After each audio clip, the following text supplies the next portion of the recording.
అధ్యక్ష మాధవి గారు Reddy sir 1 minute sir please. ఈ సాంప్రదాయం మంచిది కాదండి. మనోహర్ గారు ప్లీజ్ విందమ్మా, 1 నిమిషం కూర్చోండి. కూర్చోనమ్మా, పిలిచాను. ఇది మనోహర్ గారు మీరు ఆలోచించాలి, మీరందరూ కూడా ఉండమ్మా.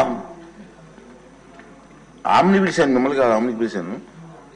సాంప్రదాయం బాగోలేదు సార్. ఇదంటే సిగ్నేచర్ పెట్టినటువంటి సభ్యుల కంటే సిగ్నేచర్ పెట్టిన సభ్యులందరూ కూర్చునే ప్రశ్న వేస్తారు. 1 or 2 ఇవ్వచ్చు కాదంట్లే. ఒక కూర్చుని సిగ్నేచర్ లేని వాళ్ళు 5-6 స్లిప్పులు పంపిస్తే ఎట్లా సార్? టైం తీసుకుంటామండి, మగమాట లేకుండా తీసుకోగలను, కానీ మన వాళ్ళు అంతా మన వాళ్ళే కాబట్టి మా చెప్తున్నాను అంతే.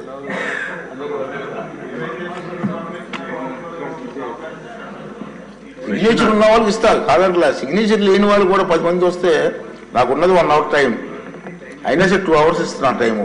అవును సార్, క్వశ్చన్ అవర్ ప్రతిరోజు దాదాపు 2 గంటలు జరుగుతుంది సార్. అది మీరు చైర్లో ఉన్న పెద్ద మనసుతోటి మీరు కొత్తగా ఎన్నికైన శాసనసభ్యులకి మీరు అవకాశం కల్పిస్తున్నారు. కానీ క్వశ్చన్ అవర్లో ఖచ్చితంగా సప్లిమెంటరీస్ మాత్రం 1-2 కన్నా ఎక్కువ అడిగినా కూడా మంత్రులు కూడా కొంచెం ఇబ్బందిగా ఉంటుంది సార్. ఎందుకంటే సమాచారం అందుబాటులో ఉండదు, ఇన్ఫర్మేషన్ ఉండాలి కదా. సభ్యులందరూ కూడా ఆ విధంగా మీకు సహకరించాలి సార్. తప్పకుండా from our side will definitely come to your aid sir. Thank you madam. మీరమ్మా, మీరు కాదు, మీరు